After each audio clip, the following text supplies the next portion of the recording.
Salam, hər vaxtınız xeyir olsun. Bu cədvəl Popov metodu ilə 4 stansiya üzrə qapalı taxometr gedişinin tarazlaşdırılması hesabatıdır. Bu hesabatın necə hazırlandığını, beta, yəni daxili bucaqların sıfırlanması, azimut üzrə tərəflər arasında direksiyon alfa bucaqların tapılması, rumb bucaqların hesablanması, başlanğıc x və y koordinatlarına görə düz geodeziya məsələ həllini etməklə delta x və delta y-lərin tapılıb onlara düzəliş olunması, digər stansiyaların koordinatlarının hesablanmasını izahlı şəkildə göstərəcəyəm.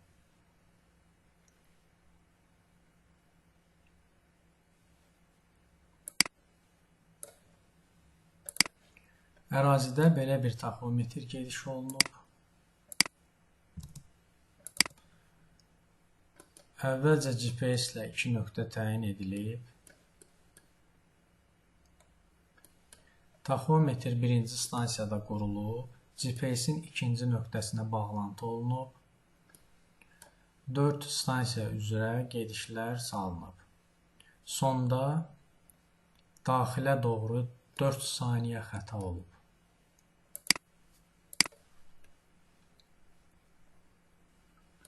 Dörd saniyə xətanı sıfırlamaq üçün və digər stansiyaların koordinatlarını təyin etmək üçün başlanğıc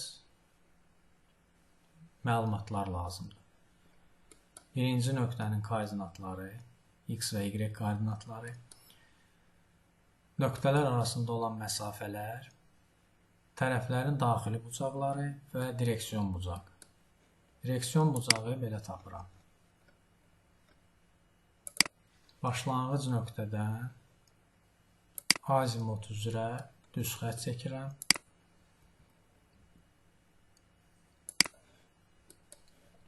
Bucaq aləti ilə 1 və 2 istiqamətdə bucağı alıram. 96 dərəcə 42 dəqiqə 47 saniyə. Bütün bu məlumatları cədvəldə qeyd edirəm. Göylə yazılan bucaqlar, dərəcələr, məsafələr, koordinatlar ilkin məlumatlardır ki, onlara istinad olunaraq bütün bu hesabatlar alınacaq. Və əvvəlcə baxıram, görüm 4 saniyə icazə verilən maksimum xətadan kənara çıxır, yoxsa yox. Gedişlər bucaq dəqiqliyi 1 saniyəlik olan taxometrlə aparılıb. Bucaq dəqiqliyi 1 saniyə olan taxometr üçün müsait xəta belə hesablanır. 1 vurulur 2-yə, cavab eləyir 2 saniyə. O da vurulur kök altında gedişlərin sayına. 4 gedişimiz var. Kök altında 4-dən 2 çıxır. 2-ni də vururam 2 saniyə, cavab eləyir 4 saniyə. Burada digər bucaq dəqiqliyi 2, 3, 5, 7 saniyəlik olan taxometrlər üçün 4 gedişə görə müsait xətaları göstərmişim. 2 saniyəlik dəqiqliyi olan taxometr üçün 4 gedişə görə icazə verilən xəta payı 8 saniyə, 3 saniyəlik taxometr üçün 12 saniyə, 5 saniyəlik üçün 20 saniyə, 7 saniyəlik taxometr üçün 4 gedişə görə müsait xəta 28 saniyədir. Beta bucaqları sıfırlamazdan əvvəl daxili bucaqların düsturuna nəzər yetirirəm. Çoxbucaqlının daxili bucaqlarının düsturu belədir. 180 dərəcə vurulsun, n çıxılsın 2. N bucaqların sayıdır. 4 bucaq var, 4-dən 2-ni çıxıram, cavab eləyir 2, 2-ni də 180 dərəcəyə vururam, 360 dərəcə. 4 bucağa görə daxili bucaqların nəzəri cəmi 360 dərəcəyə bərabərdir. Amma mən ölçdüyüm bucaqlara görə, daxili bucaqlara görə cavab alınıb 359 dərəcə, 59 dəqiqə 56 saniyə. Nəzəri bucaqların cəmindən çıxıram ölçülmüş bucaqların cəmini. 360 dərəcədən çıxıram 359 dərəcə, 59 dəqiqə 56 saniyəni. Cavab eləyir 4 saniyə. 4 saniyə əksikliyi var. 4 bucaq var. 4 saniyəni bölürəm 4-ə, eləyir 1 saniyə. Əksilik olduğuna görə ölçülmüş bucaqların üzərinə gələcəm 1 saniyəni. Əgər artıq olsaydı, açıqlıq olsaydı, məsəl üçün 360 dərəcə 0 dəqiqə 4 saniyə olsaydı, hər bucaqdan 1 saniyə çıxılmaqla nəzəri cəmə bərabər olunacaqdı.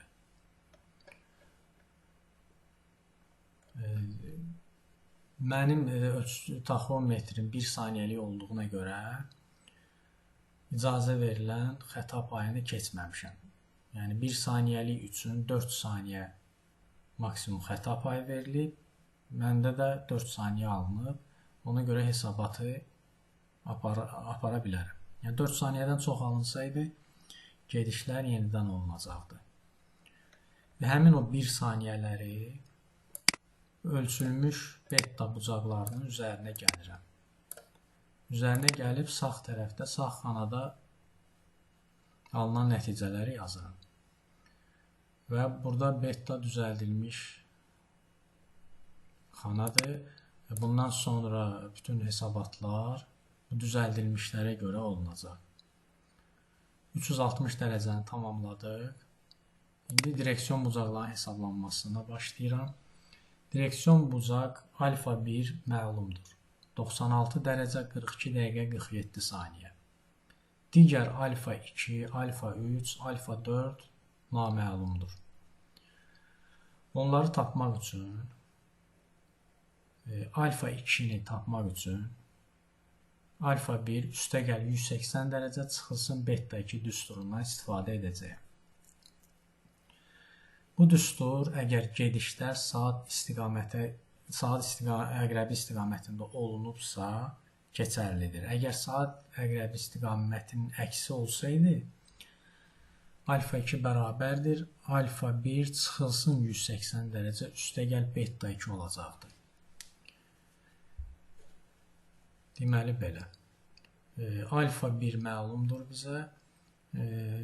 Alfa 2-ni tapmaq üçün alfa 1-in, yəni 96 dərəcə 42 dəqiqə 47 saniyə üzərinə 180 dərəcəni gəlirəm.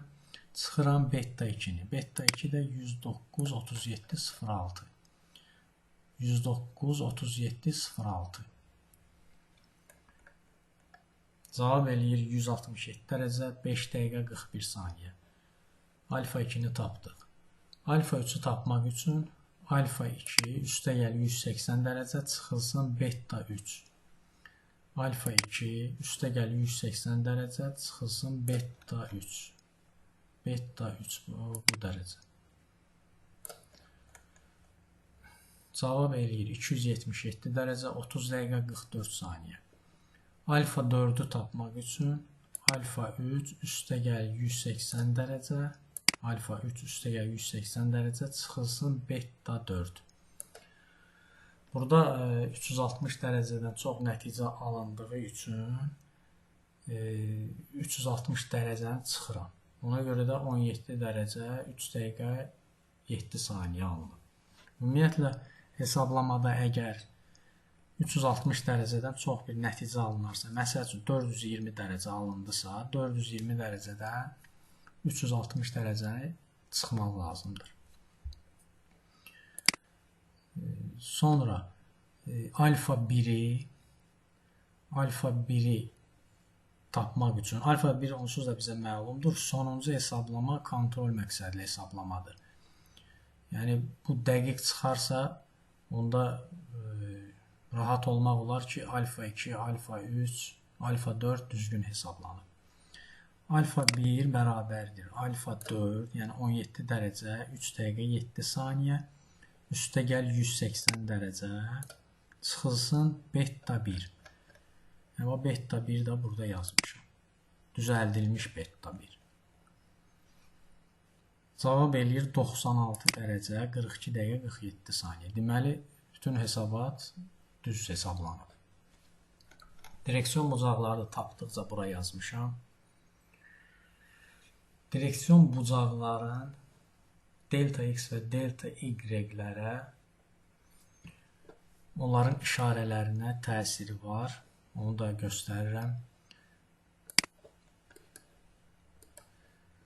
birinci rüb, ikinci rüb, üçüncü rüb, dördüncü rüb. Birinci rübdə x və y müsbət ədədə bərabərdir. İkinci rübdə x mənfiyə, y müsbətə.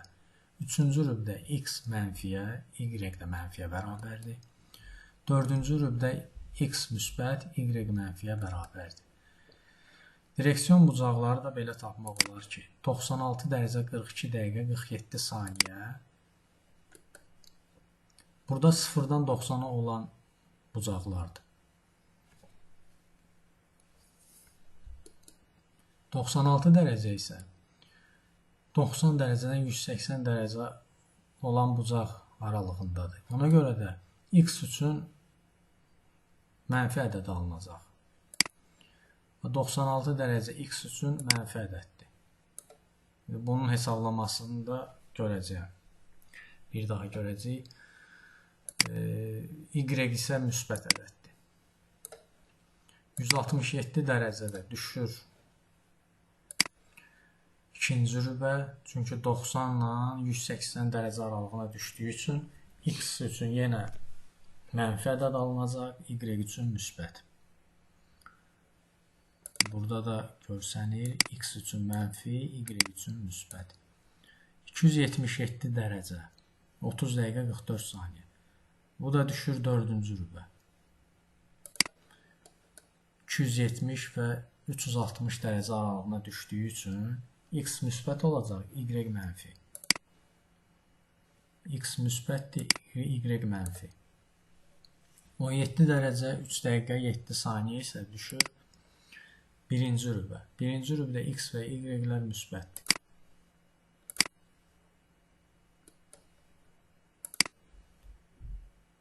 X və y-lər müsbətdir. Rumb bucaqları haqqında da göstərmək istəyirəm. Rumb bucaqları azimut bucağından direksiyon bucağı 96 dərəcə 42 dəqiqə 47 saniyə. Buradan maqnit meridianından belə hesablayaq. Direksiyon bucağı belə gəlir də. Gəlir 96 dərəcə 42 dəqiqə 47 saniyə. Məsəl üçün belə gəldi. Maqnit meridianı az qalan bucaq rumb bucağı sayılır. Rumb bucaqları həmişə iti bucaqlardır. Yəni bu bucağı da tapmaq üçün 180 dərəcədən ikinci rübə düşür. 180 dərəcədən çıxıram direksiyon bucağı. Cavab eləyir 83 dərəcə 17 dəqiqə 13 saniyə. Yəni ikinci rübün rumb bucağının tapılma düsturu belədir. Həmin bucağı da yazıram bura. Sonra 167 dərəcə 5 dəqiqə 41 saniyə. O da düşür ikinci rübə. Yenə də ikinci rübün rumb bucağını hesablama düsturu ilə 180 dərəcədən çıxıram direksiyon bucağı və tapıram rumb bucağını. Onu da yazıram bura. Sonra 277-ni hesablayıram. 277 də düşür 4-cü rübə. 4-cü rübün rumb bucağını hesablamaq üçün 360 dərəcədən çıxıram 277 dərəcə 39 dəqiqə 44 saniyə. Görürsünüz, həmişə iti bucaq alınır. 82 dərəcə 29 dəqiqə 16 saniyə. Üçüncü rübə düşən yoxdur. Əgər düşsəydi, direksiyon bucaqdan 180 dərəcə çıxılacaqdı və həmin direksiyon bucağa görə rumb bucağı alınacaqdı. O da iti bucağı alınacaqdı. Biri də düşür 17 dərəcə 3 dəqiqə 7 saniyədə birinci rübə düşür. 0-dan 90-a qədər olan bucaqlar aralığına düşdüyü üçün elə həmin direksiyon bucağın özü rumb bucağına bərabərdir. 17 dərəcə 3 dəqiqə 7 saniyə olaraq qalır. Bu da rumblar haqqında məlumat idi. direksiyon bucaqlarının düşdüyü rübləri də yazmışam. Cənub-şərq, cənub-şərq, şərq-qərb, şimal-şərq, cənub-şərq. Sonra nəyi hesablamaq lazım olacaq? Direksiyon bucaqları hesablandı, rumb haqqında məlumat verildi. Stansiyaların koordinatlarını düz geodeziya məsələsini həll etməklə hesablayırıq. Düz geodeziya məsələsi necə həll olunur? Məsafə vurulur kosinus direksiyon bucağı. Direksiyon bucağının kosinusu. 1 ilə 2-nin məsafəsi məlumdur. 247 metr. 11,8 santı.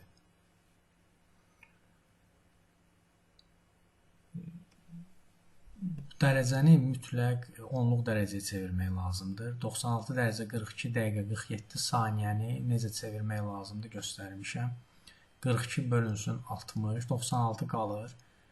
Dəqiqəni 42-ni bölürük 60-a. Üzərinə gəlirəm. 47-ni bölürəm 3600-ə. Toplayıram, cavabı bu eləyir. Kosinus kalkulyatorda bunu hesablamaq olar.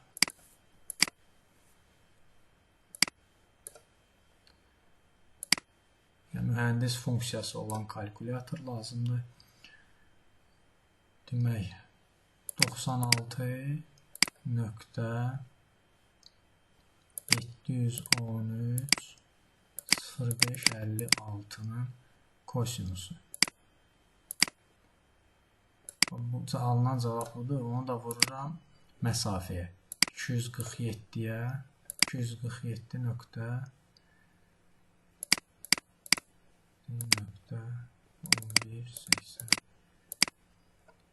Alınan cavab budur. Mən də burada yuvarlaqlaşdırıb qeyd eləmişəm. 0,4 milliyə kimi. Y-in delta Y-i tapmaq üçün həmin onluq dərəcədə olan bucağı sinusu vururam bu bucağa. Sinusunu tapıram. Bucağın sinusunu vururam məsafəyə. Yəni sinus 96-dan 1713-dən nə çıxırsa 247.118-ə vururam. Alınan cavabı da yazıram bura. Yəni bu qayda ilə digər 2-3 istiqamətində olan məsafəni vururam kosinusa. Kosinus 167 dərəcə 5 dəqiqə 41 saniyə, yəni çevrilmiş formada. Sonra Y-in 2-3 istiqamətində olan məsafəsini vururam sinus onluq dərəcəyə. Alınan cavablar burada qeyd olunur.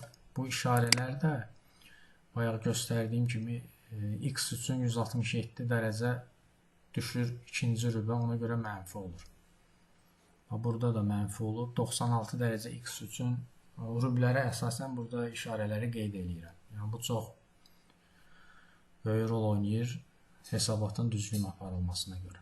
Yəni bu qayda ilə hamısı hesablanır.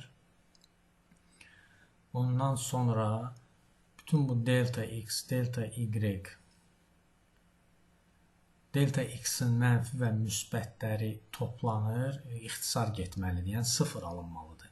Həmçinin delta Y-in mənfi və müsbət nəticələri ixtisar gedib 0 alınmalıdır. Amma məndə mənfi X, delta X-ların mənfiləri alınıb 255,10.000-də 2906, müsbəti isə alınıb 255,10.000-də 2875.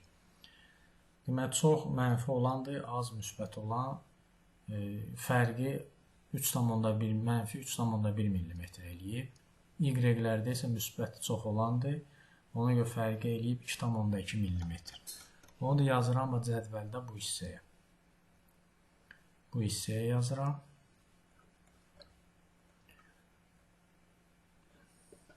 Xətti poliqonun bağlanma səhvinin mütləq və nisbi qiymətinin hesablanması.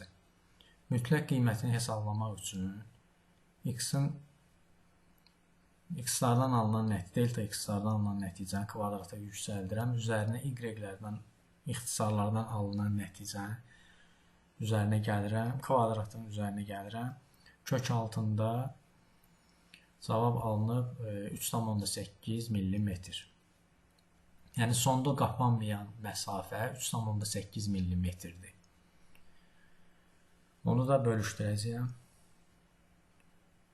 Nisbi fərqi görmək üçün 0,1038-i bölürəm perimetrə. O da bərabərdir 1 bölünsün 279.200 nisbətidir. Bu da 1 bölünsün 2000-dən kiçik bir nisbətdir. Yəni çox yüksək bir nəticə sayılır. Əgər 1 bölünsün 2000-dən yuxarı nəticə alınsaydı, deməli gedişlər düzgün hesablanmayıb, ya gedişlər yenidən olunmalıdır. Deməli, bu alınan nəticələri burada qeyd edirəm. İşarəsiz hesabatları aparıram. Çünki mən buraya yazmışam artıq işarələri. X-lar üçün mənfi 3,1 mm alınıb, Y-lər üçün 2,2 mm müsbət. İndi həmin o xətaların paylaşmasını burada göstərirəm. Hesabatını aparmışam. Necə hesablanır? X üçün 3,1 mm bölürəm perimetrə. Perimetrdəki 1060,10.000-7443-ə bərabərdir. Bölürəm və 1-2 istiqamətində olan məsafəyə vururam. Cavab eləyir 0,7 mm.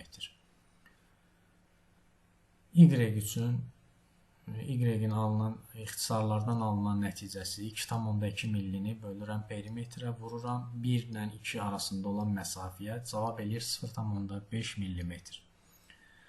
Bu qayda ilə 2 ilə 3 arasında olan məsafə, həm x üçün, həm y üçün, həm sonra 3 ilə 4 arasında olan məsafəni həm x və y üçün hesablayıram.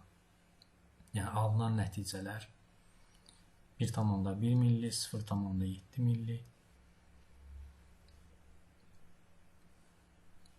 Sonra və sonuncu 4, 1. X üçün, yəni 3,1-i bölürəm perimetrə, vururam 4 ilə 1 arasında olan məsafəyə, cavab eləyir 0,6 mm.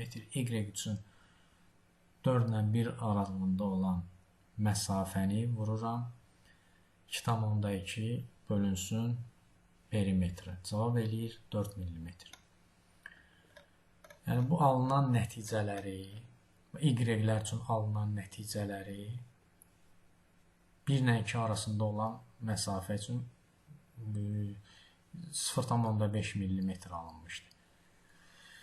Və burada bir şeyə fikir vermək lazımdır. Y-lərdə müsbət alınırdı.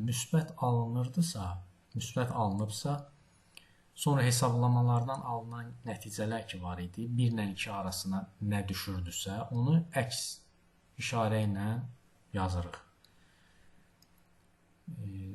Burada yəni çıxacaq. Amma x-larda mənfi ilə alınmışdı nəticələr. Məsəl üçün 1 ilə 2 aralığına 0,7 mm düşür. 2 ilə 3 aralığına 0,7, 3 ilə 4 aralığına 1,1 mm, 4 ilə 1 istiqamətində düşən artım 0,6 mm. X-larda mənfi alındığı üçün əks işarə ilə gəlirik üzərinə. Yəni bu delta x-ləri çoxaldırır. Bu nə deməkdir? Bayaq hesablanan o kosinus, sinus, düz geodeziya məsələ həlli ilə hesablanan delta x, delta y-lərin üzərinə düzəlişlər eləyirik. Əks işarələrlə. Mənfi 28,10.008.874-dürsə, yəni biz bunu çoxaltmalıyıq. Çoxaldanda da yəni sıfıra doğru gələcək də. 0,7 mm, yəni sıfıra doğru gələcək. Cavab eləyir mənfi 28 tam 10.000-də 8867. Burada da düzəldilmişlərdir. Yəni bu qayda ilə koordinat artımları ilə delta x-lərə və delta y-lərə artımlar olunur. Y-lərdə çıxılır. Y-lərdə məsələn 245 metr 42 santimetrdirsə, ondan yarım millimetr çıxılacaq. Yarım milli çıxılıb bura yazılır. Sonra delta y-dən yarım milli çıxılır, bura yazılır.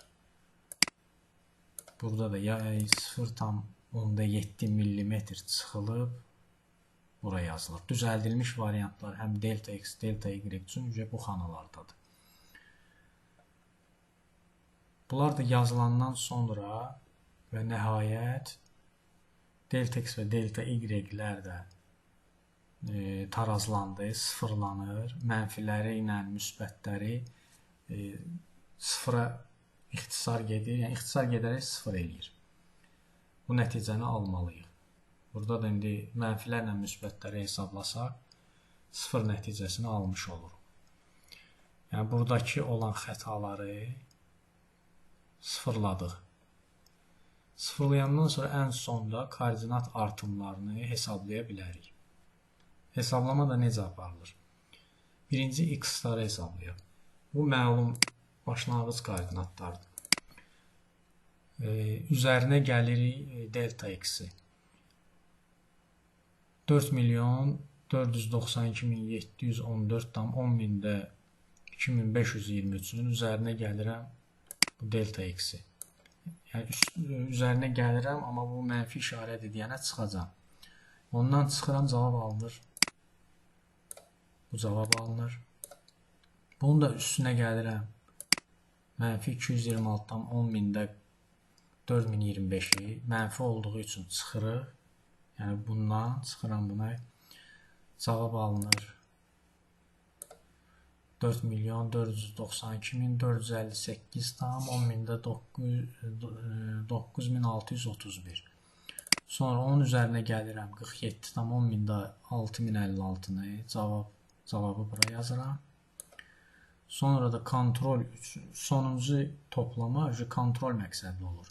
Üzərinə 4-cü delta x-i gələndə başlanğıc koordinatı verməlidir.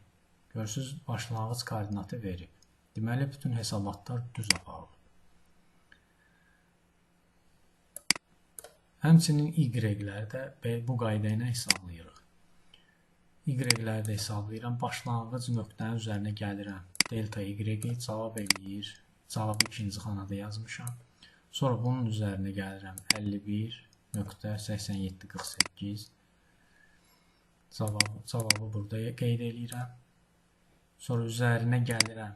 Mənfi 360.10.000-də 9.987-ni mənfi olduğu üçün çıxıram. Cavabı yazıram bura. Sonuncu yenə kontrol məqsədlidir. Üzərinə gəlirəm 63,10.000-də 7006-nı cavab eləyir. 408.371,10.000-də 8367. Yəni verilən başlanğıc koordinatla uyğun gəldi. İndi 0,1 mm fərq yaranıb, o da yuvarlaqlara görədir. Bununla da tarazlaşdırma sona çatdı. Burada mən ölçülən və tarazlanan koordinatları da göstərmişəm ki, bilinsin nə qədər artım olub. Bu tarazlanandır. 0,4 mm əksiklik var. Burada 1,2 mm. Nöqtə 3-də 0,8 mm artım olub, tarazlaşdırma olub.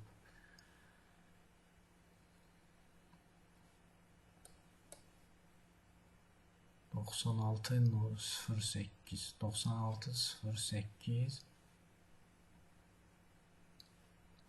burada 1 tam onda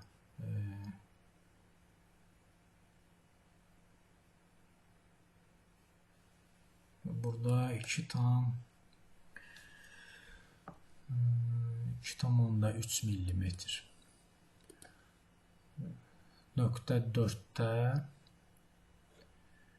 0,3 millimetr, X-də. Y-də isə Y-də 0,3 millimetr, 0,4 millimetr.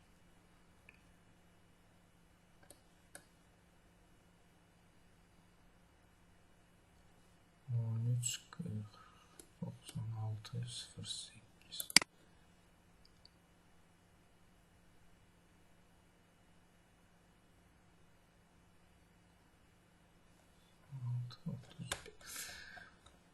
və bütün o hesabatları da burada eləmişdim.